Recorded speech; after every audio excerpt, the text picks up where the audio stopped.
আমি জানি লাইনার পড়তে ভালোবাসে না এরকম মেয়ে কিন্তু খুব কমই আছে। আর তার মধ্যে কিন্তু আমিও একজন যে লাইনার পড়তে ভীষণ ভালোবাসি। তো আজকে আমি তোমাদেরকে দেখাবো যে এই লাইনারটি আমি কেমন করে কি মাটি দিয়ে তৈরি করে রং করেছি।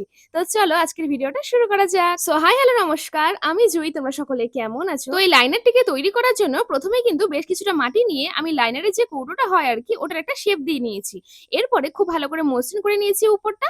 আর তারপরে তুলির ব্যাক সাইডটা দিয়ে আমি এখানে দেখো একটা ফুটো মতো করে নিয়েছি।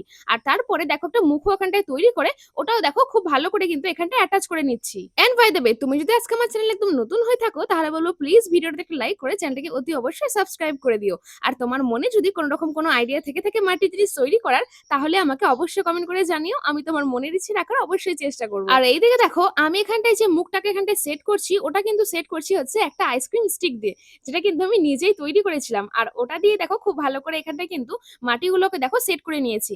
আর তারপরে হাতে সামান্য একটু জল নিয়ে এখানটায় দেখো খুব ভালো করে কিন্তু চারি সাইডটা মসৃণ করে নিয়েছি। আর ভেতরটাকে মসৃণ করার জন্য আমি একটা ছোট্ট তুলির ব্যবহার করেছি।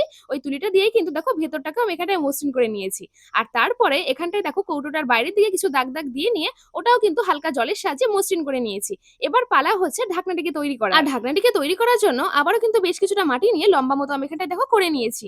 আর তারপরে ভেতরের দিক থেকে দেখো একটা টুলসের সাহায্যে মাটিগুলোকে বের করে নিয়ে আঙ্গুলের সাহায্যে কিন্তু ভেতরটা দেখো খুব ভালো করে মসৃণ করে দিচ্ছি। আর হ্যাঁ, অবশ্যই কিন্তু একটু জলের ব্যবহার করেছি। আর তারপরে একটা দেখো কাঠি দিয়ে কিন্তু আমি এখানটায় তুলিটাকেও তৈরি করে নিয়েছি।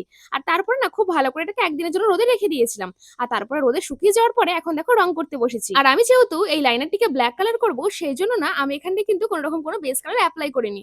একদম ব্ল্যাক কালারটাকে কিন্তু দিয়েছি। আর উপরের দিকে না ব্লু হেভেন কথাটাও লিখে দিয়েছি তুলির সাহায্যে। আর একটা কথা জানো তো, আমি এতদিন না তুলির পিছনে অনেক টাকা খরচা করেছি, কিন্তু এখনো পর্যন্ত না মন মতো একদম চিকন টাইপের কোনো তুলি আমি পাইনি। যদি আমার অমন টাইপের সূক্ষ্ম তুলি থাকতো তাহলে এই কাজটা আমার মনে হয় আরো ভালো হতো। তো যাই হোক, যা হয়েছে তোমরা না হয় এটাই দেখে আমাকে জানিও যেটা তোমাদের কেমন লাগলো। আজ তাহলে এইটুকুই, দেখা হচ্ছে এর পরের কোনো ভিডিওতে।